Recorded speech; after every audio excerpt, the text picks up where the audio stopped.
আল্লাহ রাসূল সাল্লাল্লাহু আলাইহি ওয়াসাল্লাম যখন 40 বছর বয়সে উপনীত হলেন, তখনই তো হেরা গুহায় নাজিল হলো, ইকরা বিসমি রাব্বিকাল্লাযী খালাক, read in the name of your lord who has created. এই যে 5টা আয়াত নাজিল হলো, উনি নিয়ে আসলেন, কাঁপতে লাগলেন।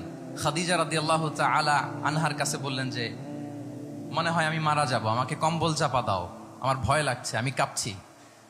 তখন খাদিজা রাদিয়াল্লাহু তাআলা আনহা ওনাকে আশ্বস্ত করলেন, ওয়াল্লাহি লা ইউখজিকাল্লাহু আবাদা, আপনি ভয় পাবেন না, আল্লাহ আপনাকে অপদস্থ করবেন না। ইন্নাকা লা তাসিলুর রাহিমা ওয়া তাসদুকুল হাদিসা, নিশ্চয়ই আপনি আত্মীয়তার সম্পর্ককে বজায় রাখেন, আপনি সবসময় সত্য কথা বলেন। ওয়া তাহমিলুল কাল্লা, আপনি মানুষের বোঝা বয়ে দেন। ওয়া তাকসিবুল মা'দুমা, যার উপার্জন করার কোনো সক্ষমতা নেই তার জন্য আপনি উপার্জন করেন, তাকে আপনি ফিনান্সিয়াল সাপোর্ট করেন। ওয়া তাকরিউদ দাইফা, আপনি মেহমানকে খাওয়ান। ওয়া তুঈনু আলা নাওয়াইবিল হক, সত্য যেখানে বিপন্ন সেখানে আপনি সত্যের বীর সেনানী হয়ে দাঁড়িয়ে যান। তো এই ফিচার যাদের মধ্যে থাকে, এমন ব্যক্তিত্বকে আল্লাহ তাআলা কখনোই অপমান করতে পারেন না। আপনি চিন্তিত হবেন না, ডোন্ট ওয়ারি অ্যাবাউট ইট, কোনো ভয় নাই, কোনো চিন্তা নাই, আপনি আশ্বস্ত হন। তাহলে দেখেন, এই যে 6টা গুণের কথা খাদিজা রাদিয়াল্লাহু তাআলা আনহা বললেন, এগুলো কিন্তু রাসূল সাল্লাল্লাহু আলাইহি ওয়াসাল্লাম নবী হওয়ার আগের গুণ। অর্থাৎ 40 বছর বয়সে তিনি উপনীত হওয়ার আগেই ওনার এই অভ্যেস ছিল যে উনি অন্যের বোঝা বইয়ে দিতে হেল্প করতেন, মানুষকে সাপোর্ট করতেন।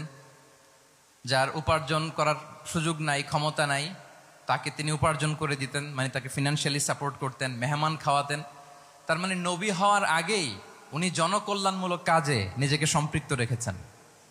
মানুষকে তিনি সাপোর্ট করতেন, মানুষকে হেল্প করতেন, উনি মানুষের কাজে লাগতেন। আর যে মানুষের কাজে লাগে, মানুষের উপকারে আসে, জনকল্যাণমূলক কাজে নিজেকে সম্পৃক্ত রাখে, বাই ডিফল্ট সে নেতা, বাই ডিফল্ট সে কি নেতা হয়ে যায়। তাহলে to serve before to lead,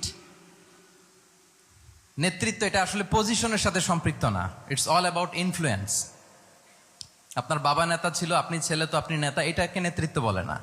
আপনি যদি মানুষকে প্রভাবিত করবার ক্ষমতা হাসিল করেন, মানুষের কাজে আসেন, আপনাকে যদি সমাজে কাজে লাগে, আপনি মানুষকে সাপোর্ট করেন, তখন আপনি নেতা হয়ে ওঠেন।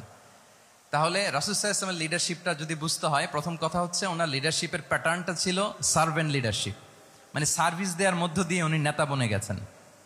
নবী হওয়ার আগেই ওনার মধ্যে এই ট্রেড ছিল, উনি মানুষকে সার্ভিস দিতেন। আরবিতেও একটা কথা আছে, সাইয়্যিদুল কওমি খাদিমুহুম, মানে যিনি সমাজের নেতা তিনি হবে সমাজের সবচেয়ে বড় খাদেম। যিনি নেতা হবেন তিনি সমাজের সবচেয়ে বড় কি হবেন? খাদেম হবেন। তাহলে রাসূলুল্লাহ সাল্লাল্লাহু আলাইহি ওয়া আলিহি ওয়াসাল্লামের লিডারশিপটা ছিল সার্ভেন্ট লিডারশিপ।